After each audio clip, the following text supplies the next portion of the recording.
Have you ever found yourself stuck in a relationship that you know, deep down, is breaking you? Maybe it started beautifully, the passion, the connection, the shared dreams, but somewhere along the way, that love turned into something else, something painful. And yet, even as the hurt piles up, you stay. You promise yourself that the next time will be different, that you'll finally walk away, but somehow, you never do. If this sounds familiar, you're not alone. And more importantly, this is not a story about weakness. This is a story about psychology. Today, I want to talk to you about the real reason toxic relationships are so hard to leave. Because if you think the problem is just the other person, the manipulator, the liar, the narcissist, you're only seeing half the picture. The truth is, what keeps you trapped isn't just their behavior.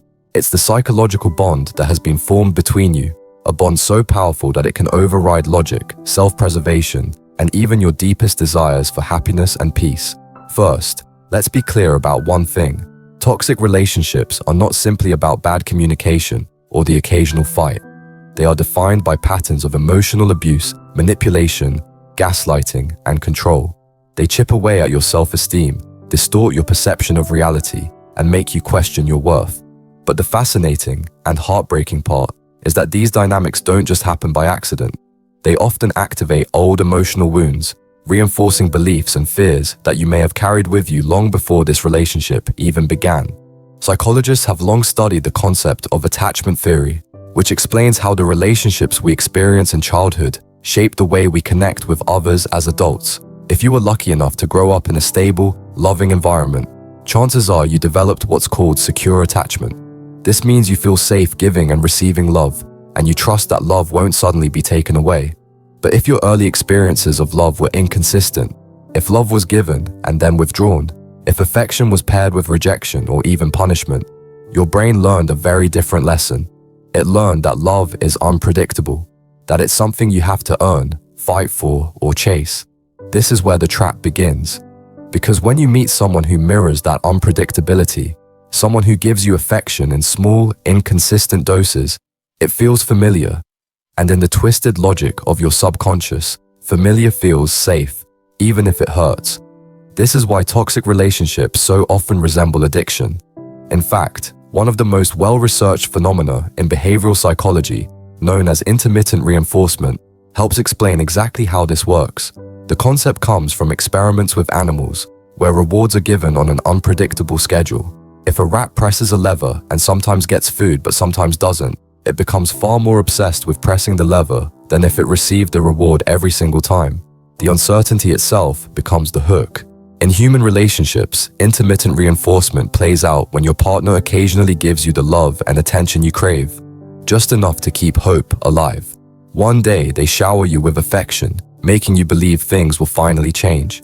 The next, they withdraw, punish, or belittle you. And because your brain is wired to seek out those moments of reward, you stay, waiting, hoping, trying harder. Just like the rat who can't stop pressing the lever, you become trapped in a cycle that feeds on hope and despair.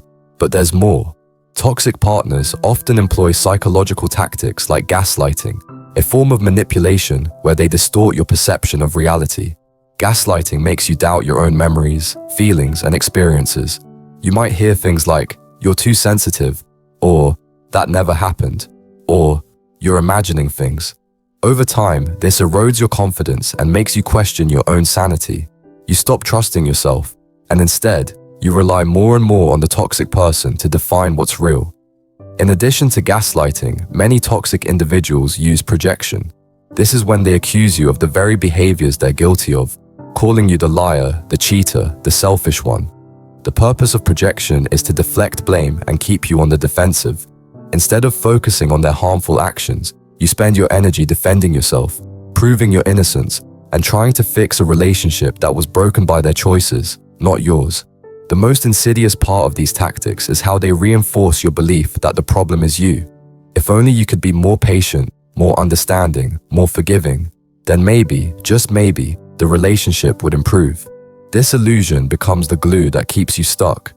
It makes you think that the solution is to work harder, not to walk away. And yet, despite knowing all this intellectually, leaving still feels impossible. Why? Because for many people trapped in toxic relationships, the biggest fear isn't the abuse itself.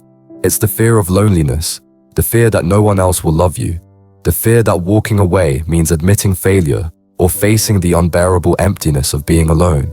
But what if I told you that what you're feeling isn't just fear of loneliness, it's emotional withdrawal? Toxic relationships condition your brain in the same way substances do. They create highs and lows so intense that even when you know the drug is killing you, the craving remains. Walking away isn't just about leaving a person, it's about breaking an addiction. And like any addiction, withdrawal is painful. It's messy. You'll second-guess yourself. You'll remember only the good moments and romanticize the beginning. You'll think, maybe it wasn't so bad. Maybe I overreacted. But that's not clarity speaking. That's addiction. So how do you break free? The first and most crucial step is total no contact. And I mean total. No text, no calls, no checking their social media. No, let's just be friends. Every point of contact is a thread tying you back into the cycle. It might feel cruel, but it's necessary. You can't heal in the environment that made you sick. The second step is to endure the emotional withdrawal. Expect it. Prepare for it. Understand that the first weeks will be the hardest. Your brain will crave the highs, but this is your chance to break the conditioning. Replace the time and energy you gave to that relationship with things that nourish you. Exercise, journaling, therapy. Friends who remind you of your worth. Create a life so full that there's no room left for their toxicity. The third step is the most transformative, rebuilding your identity. Because toxic relationships don't just damage your heart, they damage your sense of self. You may have forgotten who you were before this person came into your life. Now is the time to remember. What brings you joy? What are your passions, your dreams, and your values? Rediscover the parts of you that you set aside to make room for their chaos. And perhaps the most important truth of all, healing doesn't happen when someone else finally gives you the love you deserve. Healing happens when you give it to yourself. When you stop waiting for someone else to choose you, and you choose yourself. Leaving a toxic relationship is not the end of your story. It's the beginning of a new one. A story where you are the hero, not the victim.